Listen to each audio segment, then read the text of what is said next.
Makalanta ka rin sa ano tawag mo niya? Saan yun? Saan? Katol. Oo, parang gabi eh. Sa banda. As in. Nag-request si Chico ng, anong gi-request mo? Anong gusto mo? Pancake. Masarap ang pancake. You can talk to them, oh. Hi guys, my name is Calvi. And? Hi guys, my name is Deadpool. Deadpool. Akala ko sabihin, my name is Cha-Cha. Clap, clap, cha-cha-cha. Ikaw, sino ka? My name is Boom Boom. Venom. Venom. Pati hindi kayo nagpunta ng school ngayon. Hello, my name is Deadpool Venom. Pati hindi kayo nagpasok ng school. Ha? Because I'm going to the dentist. Later. Ay, wala naman. Okay naman, oh. Masa? Okay na. Hindi na hindi masakit. Masakit pa, hindi na. Sure ba? Wait. Ikaw, ano masakit sa'yo? Wala. Tawa sa timay sa'yo. Wala masakit sa'yo? Ay, kantahan mo muna ako ba? Clap, clap, cha-cha-cha ba? Okay. Ano yung bata? Ano yung bata? Okay. Mom. Mom ba? Ano yung lala? Sige. Lala's like, first, chiki cha cha boom boom, la la li la la, chiki cha cha boom boom, la li la la, chiki cha cha boom boom, la la li la la, chiki cha cha boom boom, la la li la la. That's too small. Ay, sino push? Si Chico. Chico. Wag na. Ay, masyado pang... Magsalita kayo Tagalog muna, kayo mag-practice kayo. Ha? Ako si Calvi. Yan si Chico. Yan si Tita Marisa. Mary. Yan si Nanay. Mantika. Huwag na ka. Marunong daw si Ate May. Saan yung dami? Manipis natin ng gano'n. I want to see the popcorn gulay jam. Mom, do you know what happens if popcorn is open? It's gonna pop there.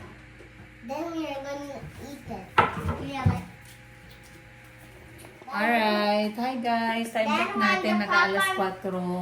Umuwi na ako galing sa city. May inasikaso lang ako doon. And then now, gagawa ako merienda ng mga bata. Pero ako mamaya pa ako kakain. So, para mabilis, gumawa po ako ng pancake. And hindi ko na siya inisa-isa. Bali, isang lunod na lang. Sobrang init talaga sa labas. Sobrang init. So, pagkatapos nito, ako ay mag-a-arrange ng mga mannequin para sa live selling mamaya. And then, merong check-up yung mga bata sa ngipin. Or pa-cleaning siguro sila mamaya. Pero, mamaya pa naman yan. But, habang, sana hindi maging palpak itong aking pancake.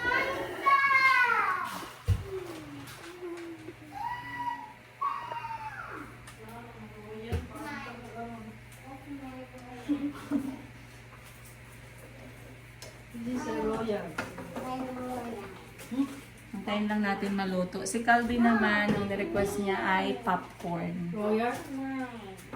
So, magkain sa spaghetti. Kanina pa namin. Tapos ang kanin natin, may naiwan pa rin na kanin. Mami, can I have Yung some kalo-kalo. Mami. Mami, can I have some Saan na? mayo? Mom, Mami, can I have some mayo? Ha? Na. Mami, mayo. Huwag mo na magsobra ng madami, be. Magluto ng madami. Kung konti lang muna yung enough na ubos. Ito ba? Ang Mami. 1.5. Ito ba yung white sauce? Ice. May ice. May ice? Ako. Ito mais din sa taas. Ang sabi, yan naman. Mami, can I have some sauce? Ayan o. Mamaya na. Making your pancake. Mami, ito may sauce. Tapos, yambog yung mani sa kuha. Mura to. That's nice. Nice. Bakit tatapin? Chico. Si Chico nasira ang brain mo. Sorry po. Because you are So, okay naman siya. Hindi naman siya nasira, guys. Ayan. Tamang-tama lang yung kanyang pagka-brown. I like mommy's cooking, but I don't like the Wag yan, wag yan, wag yan. Calvi, that's not how we take care of our house. I want And it's not good not to appreciate people when cooking, Calvi. Someone magluto, anong sabihin, Chico? Pagkatapos magluto, tapos ano pang sabihin? I can see the pancake. Asa? Masarap. Wow! It smells. Whoa! Is there a heart? Is that the Wala heart? heart. Can you show me again? I think there was a heart. Whoa! Whoa! It looked like a heart, Mom. Mm. There's a heart on it. How did it do that? Can I see? Sina, get out na kayo, mag-merienda na kayo. Eat popcorn. Table na kayo, table na. Mamaya ang popcorn after ng pancake. Sige na. Ito din yung ulam namin mamayang I want gabi. the pancake Ayan. and then the table namin. Para lang siyang hindi maintindihan, guys. Pero masarap to. Paksiw na maliliit na isda. Wait lang. What happens when I'm talking? Ha? O, sit down na kayo. Kayong pancake nyo ready na. Upo na kayo. Sige na.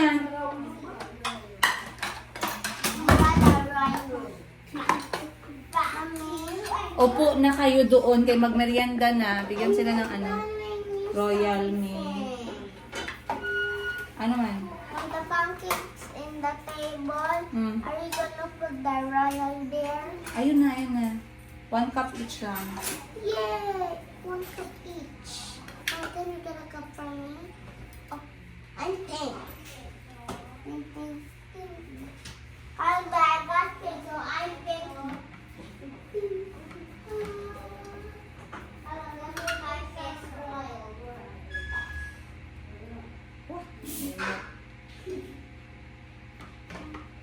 Para kay Chico. Para kay Calvi. Ubusin na yung spaghetti for dinner mamaya. Tsaka ano, kung magluto.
Okay. So, habang nagme-merienda yung mga bata, ako muna ay mag-arrange dito sa shop. Kasi, magla-live selling na naman ako mamaya. And, hindi ko na muna bibihisan itong ating mannequin. As you can see, guys, ayan po yung mga mannequin natin sa likod. Kasi yan yung aking ibebenta mamaya. So, eto yung mga co-ords. Alam nyo bakit itong co-ords talagang napaka-sellable? Kasi, hindi ka na mag-iisip anong ipapartner mo. That's number 1. Number 2, napaka-comfortable naman talaga ng tela nitong ating mga airport or travel OOTD or co-ords. Yun na pala yung bago ngayon, no? Parang recently ko lang natutunan, co-ords na pala yung tawag. So, kapag ka-coordinates, co-ords yung short nun. But here you can see na yung co-ords natin ay more on skirt na meron siyang inner lining na short sa loob. In short, yung tawag ko siyang skirt. Pero may nagsabi na iba na yung skirt daw ay yung para siyang ganito, yung suot ko. Ayan. Itong suot ko, hindi ko alam makita ba ninyo dyan. But, Etong suot ko ay skirt siya. Okay. Plus, sa likod niya ay meron siyang division or separate. Yan, kita nyo naman yan. So, ito talaga yung tinatawag nilang sport. Sorry, medyo na-fold sa pagdadrive ko. But, when you say, skirt, is talagang skirt siya sa harap at saka sa likod. Then, meron siyang lining sa loob. So, nakikita niyo actually, bestseller ko to lahat eh. Parang I am left with one set na lang nitong each. So, eto siya, si brown tsaka pink, kasya yan siya up to double XL. Then, eto, kasya hanggang XL. Then, kasya hanggang large at saka hanggang large. I find it very good na yung mga product na binibenta ko, guys, ay kasya hanggang double XL o yung tinatawag natin na free size. Kasi ngayon, hindi na uso yung diet. Lahat nagsisitabaan. Anong success story mo? Wala. Eto, mabot ng 60 kilograms. Dapat 45 lang. Ganun, di ba? It's such an achievement na ngayong mga panahon na to, lumalaki yung mga tao. Pero parang kukunti na lang talaga yung mga XS tsaka S na size. So, anyway, meron pa din ako mga items na extra small hanggang small na mga sizes.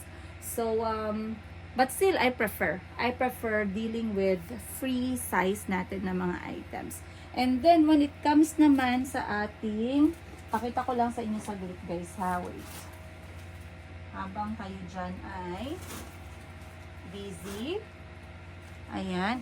Meron din akong mga bagong dating. Ito naman yung tinatawag nating mga Vietnam dresses. Ito yung mga summer collection natin.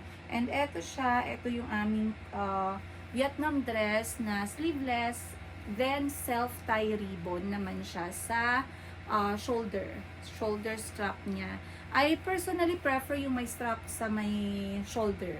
Mas gusto ko siya, mas cute siya tingnan. And I like the color na yung parang kalma. So ito siya, bagong collection din namin to. Again, if you would like to follow and bumili guys, affordable lang din yung mga prices namin. From yung mga tops namin, meron kaming tag 299 up to 650 pesos na tops. Then sa dresses naman, meron kami from 600 up to 800 pesos na mga dresses. Though meron din tayong mga premium dresses from Bangkok, Thailand na nasa 1,590 pesos. Again, from 299 pwede na kayong makabili sa aking mga live selling. So, visit nyo na lang, no? Ngayon. And another thing na i-prepare ko pala ay etong aking mga oversize na mga t-shirt collection. Ito yung premium t-shirt collections natin from Bangkok, Thailand. Premium 100% cotton and premium printing. Ibig sabihin, kahit anong laban mo sa print niyan, hindi yan mawawala. So, for this one, I am selling at 650 pesos. Ito mga t-shirts na to. Again, they are premium and nilipad po yan from Thailand papunta dito sa Pilipinas. Okay? And again, para sa mga wholesalers natin, of course, hindi po magkatulad ng presyo. Sa mga wholesalers natin, that is only around 400 plus pesos yung sa wholesalers o sa resellers natin, yung mga nagbibili sa atin ng minimum of 50,000 pesos. And then they can sell however they want to sell them. Kanya-kanyang markup tayo kasi kanya-kanya tayong expenses. So maraming sasabi sa akin, ma'am, bakit si ganito mas mura, bakit si ganito mas mahal? Guys, you cannot really compare. It's not fair. Kasi merong iba na iba yung expenses nila. A few Alright guys, breaking my fast 6 p.m. Uminom na ako ng tubig. And right now, pinakita ko sa inyo itong aking natanggap na blessing from Kuya Romy's homemade empanada. So, I have so many guys in different flavor. Kaya ang ginawa ko, hinati-hati ko siya and every flavor, nagbigay ako sa mga kapitbahay. Kasi syempre, di ba guys, yan yun naman. Kahit kumain kami ng mga anak ko, ang dami pa ding sobra. So, lahat makakatikim ngayon. Lahat ng kapitbahay ni Princess Higa, makakatikim ng Kuya Romy Special Empanada. So, dito meron tayong 6 different flavor. Ayan. Meron tayong cheesy chicken, ube cheese. Meron din tayong tuna with cheese, creamy classic chicken, cheesy beef, and my favorite kapag ayokong mag-meat ay pinya with cheese. Pineapple pie, pineapple bread, anything with pineapple, pineapple pizza, the best. So, kumuha lang ako ng para sa amin. Ayan, the rest isi-share na natin. So, mga kapitbahay natin, patitikiman natin ng iba't ibang flavor nito, guys. Alright. Once again, Kuya Romis, homemade special empanada, General Santos City. Yeah, it's Friday, so is it weekend? Yes, entering weekend. Oh, it's weekend, but I went to our cousin. Pag weekend? Yeah. Alright guys, so andito na ang ating Kuya Romy special homemade empanada. I already had creamy chicken, chicken cheese, pineapple with cheese, and lahat yun nagustuhan ko. Too much. They are on the top of the line kapag kumakain ako ng Kuya Romy's empanada. Lalo na kapag gutom na gutom ako. And right now, gutom na gutom ako, but I'm going to try the ube and cheese fillings nila. Sana all, may S ang filling. So, eto yung ube. I'm going to take a bite and then titikman natin, no? Kasi, unang-una yung na-appreciate ko talaga, hindi lang yung feeling, kundi yung tinapay. The tinapay for me is satisfying! Hello, Mommy. Saan ang ube mo? Si Chico din, sinabayan akong kumain. Ting! Hindi siya live. Okay, cheers! Mom, Chico does not like it. I like it. Mmm! Mommy, what? Hmm? Mommy? He already finished half of it. Mommy, what's the color green this thing? Mmm! I think green is tuna. Show me. Oh, the same kind Chico. Oh, maybe green is broccoli. No, green is tuna instead. Okay.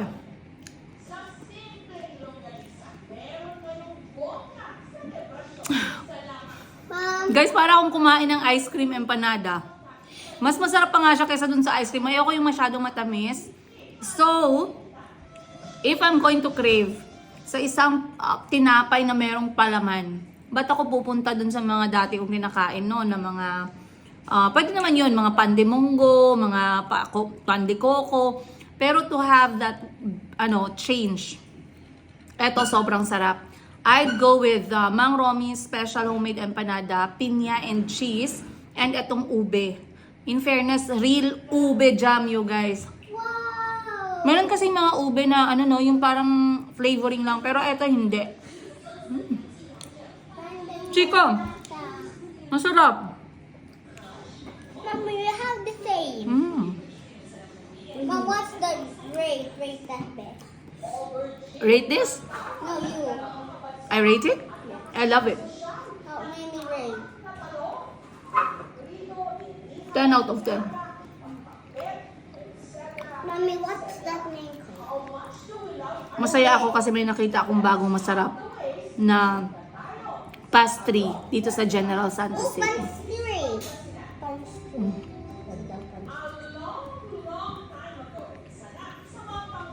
Where's the chicken one?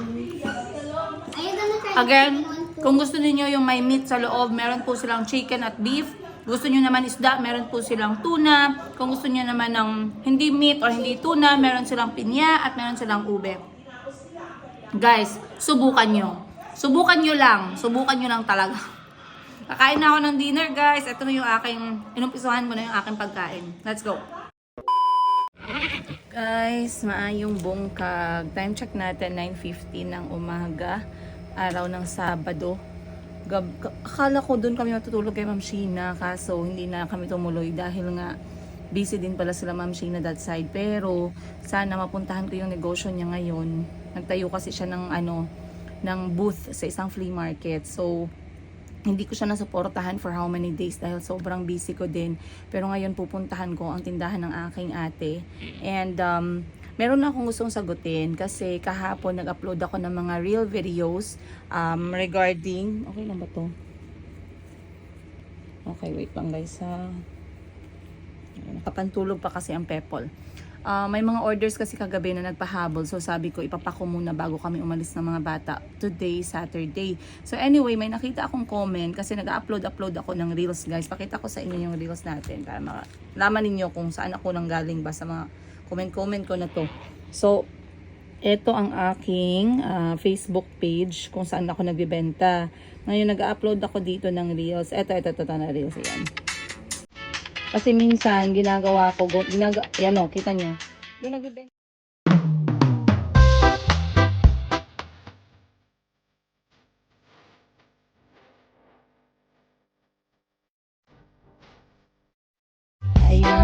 So, that's like few seconds. Tapos, marami pong nag-comment dyan na magkano.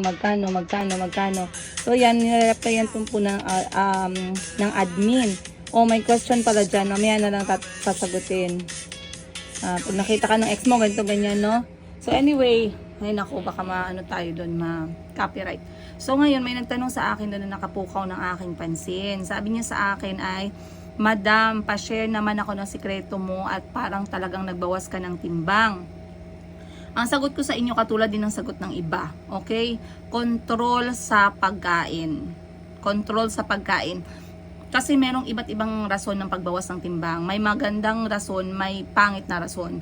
So, nung nakita kami ng doktor ko recently, yung pinaka-recent ko na check-up, kinabahan si Doc sa nakita niya sa resulta ng aking pre-test ba, yung nakita niya yung, syempre, diba, check yung bigat natin, yung dugo natin, kung mataas ba yung blood pressure natin.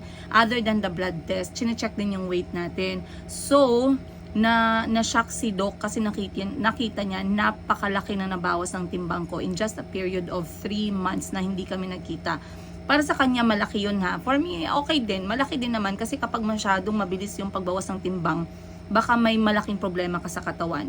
So, para lang kay Doc, malaki na yun siya. Pero, I would say na talagang intentional. So, nakita ni Doc, ang last check-up ko sa kanya, 3 months ago, I was almost 60 kilograms. Okay?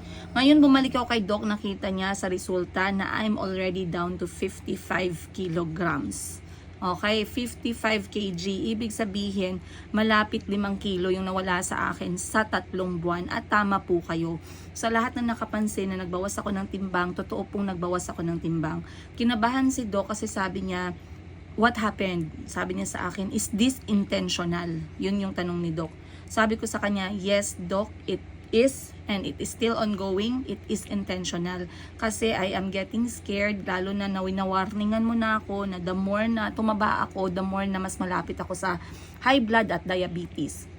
So talagang I really took that seriously, knowing na I am suffering from hyperthyroidism. So sabi niya, okay, good, nakahinga si Doc ng maluwag. Kasi kinabahan siya, akala niya hindi ko intentional na magpapayat. At kapag hindi ko intentional na magpapayat at malakas akong kumain pero ganun kabilis yung pagkawala ng aking timbang, then I am in a bad situation. Ibig sabihin nun, baka masyadong hyper na naman, tumaas na naman yung aking hormone level sa thyroid and baka umabot din sa point ng toxic. Okay? So sabi niya, if it's intentional, I am happy. Ibig sabihin, you are taking my warning seriously. Ganun sabi ni Doc. Bakit ako nagpapayat? Okay? Kasi nga dahil sa warning ni Doc na I am already obese. There's no other way to say it. I was obese 3 months ago. Very obese. Kasi bakit ako obese? 4'11 lang yung height ko, yung timbang ko 60. So 4'11 na height, dapat 48 kg ka lang. Alright? Okay, hingi ako ng tawad kay Doc, 50 kg para wag naman tayo masyadong payat, no? Kasi ayoko din naman pumayat. It's all health reason. It's not dahil sa damit, it's not dahil sa magpaganda, hindi ganon. It's all health reason. I wanted to feel better and look better for my children and for myself. Ganon. Okay? And I wanted to move lighter. Yung parang light yung katawan mo, hindi yung bigat na parang hinihila mo yung katawan mo. Other than that, sabi ko kay Doc, sabi ni Doc, so what did you do para mag-lose ng weight ng ganyan? Sabi ko kay Doc, I cut off, number 1 Doc, I cut off all the junk foods na I used to take. I don't go to Jollibee, Burger King, McDonald's, Chowking, I don't eat them anymore. I never ate them the last 3 months. I cannot remember the last time I ate them. If I did, I don't eat the rice. Again, itong rice, hindi ko po siya tinigil ng isang araw. Si rice po, 6 months ko siyang tinrabaho since last year. From 2 plates to 1.5 plate to 1 plate to 5 cups, 4 cups, 3 cups, 2 cups, 1 cup, half a cup, hanggang sa ako ng 5 days, 3 to 5 days na hindi ako nagra-rice. Instead of rice, ang kinakain ko ay ulam. Binabanat ko po sa ulam, binabanat ko sa gulay, binabanat ko sa prutas, binabanat ko sa ibang klase ng carb katulad ng saging or kamote or kamoteng kahoy. Okay, yun po yung ginawa ko for the last 6 months. That led me to lose 5 kg. So wala po talagang sekreto, hindi naman yan sekreto, alam naman nating lahat yan, no? Pero what I know for sure, not from reading and not from researching, I just had a confirmation na rice is the biggest culprit bakit hindi tayo pumapayat. Rice is the reason why I was bloated for 35 years. 35 years since baby. Kasi I've been struggling with bloating for almost ang tagal na talaga. Since bumalik kami ng Pilipinas ng mga anak ko. Almost 3 years. I was just so bloated. Puros hangin yung tiyan ko. Ang laki ng tiyan ko. Tapos pag tinapik mo yung tiyan ko, puros hangin. It was just full bloating. Ang hirap mag-close ng mga damit ko. Talagang very visible. If you think na I look pregnant right now, I look 3 times pregnant before nung bloated pa ako, guys. And then when I slowly removed the rice on my diet, I realized in just a week na hindi ako nag-rice, guys, wala yung bloating. So ito talaga, dun ko siya na-realize. Hindi ko lang alam sa inyo ha, pero sa akin personal experience, nawala yung bloating at talagang effective na nawala yung timbang ko when I cut off the rice. Yun lang. Wala nang iba. I wouldn't say na I really struggled na i-change yung diet ko kasi I'm not a big eater of junk food naman, but I had cravings and I never stopped myself na kumain ng mga bagay na gusto kong kainin. For example, ngayon, nag-crave ako ng cheesecake. I would go and get the cheesecake. Parang ganun. Ngayon, nag-crave ako ng pearl milk tea. I would go and get the... Ganun ang klase na ano. Kasi I always remind myself, you deserve that, princess. You are working hard, and if that motivates you to work hard more, go get it. Ganun. Pero ngayon hindi. Pag sinabi kong nagkikrave ako ng matamis, I try to look on the prutas, ganun-ganun ng mga side, diba? Again, hindi to pang ek-ek lang, pang social-social ha. I really intentionally gustong alagaan yung aking katawan at yung aking health. That's why I'm doing that. So sa mga nakapansin, again, hindi po yan sekreto. Alam nyo po yan. Alam nyo ang rason. Malakas po kayong kumain kaya hindi kayo pumapayat. Malakas kayo sa kanin, isa pa yan. No? Hindi ako nag-exercise kung tatanungin nyo yan. My work, this my daily routine. Ito na po yung galaw-galaw ko. I have not yet started doing exercise, though I bought some equipments. I have not started doing the 10,000 to 20,000 steps a day. I would love to do that. Maybe I will look for the time to do that. But wala pa akong talagang sinasabing routine exercise. Alright, so yun lang ang chika ko sa inyo. But anyway, andito na naman ako sa shop ngayon. As you can see, marami akong kailangang ipack na mga orders. Wala na tayong laman dito sa shelf natin na to. We have to replenish some more stocks. And yeah, I guess I'll see you guys on the next episode. Much love, Princess Higa. Maayong buntag sa mga nabungkag kagabi. Sana all. Alright, bye guys. Love you.